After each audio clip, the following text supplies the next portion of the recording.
যারা পরিযায়ী শ্রমিক আছেন তারাও জানেন এগুলো সমস্ত বক্তৃতা সর্বস্ব, ঘোষণা সর্বস্ব একটা সরকার এই মুহূর্তে পশ্চিমবঙ্গে আছে।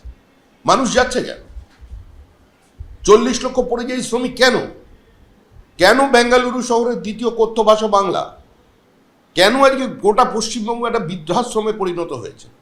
কেন পশ্চিমবঙ্গ থেকে একজনের পর একজন শিল্পপতি নিজেদের পুঁজি সরিয়ে ভিন রাজ্যে চলে যাচ্ছে? এই পরিস্থিতির জন্য দায়ী তৃণমূল কংগ্রেসের সরকার, তাদের অপশাসন এবং তাদের যে ভাবমূর্তি।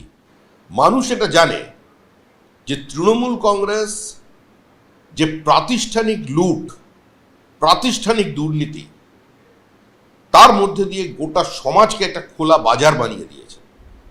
যেভাবে মানুষের জীবন এবং জীবিকা লুট করেছে, যেভাবে 40,000 শিক্ষকের চাকরি বিক্রি করেছে, আইন শৃঙ্খলাকে সম্পূর্ণ অবলুপ্ত করে দিয়ে কার্যত একটা চূড়ান্ত সাম্প্রদায়িক মৌলবাদের কাছে আত্মসমর্পণ করেছে, তার সমস্ত থেকে দৃষ্টি ঘোরাতে মুখ্যমন্ত্রী এখন বাংলা এবং বাঙালিকে বেছে নিয়েছে।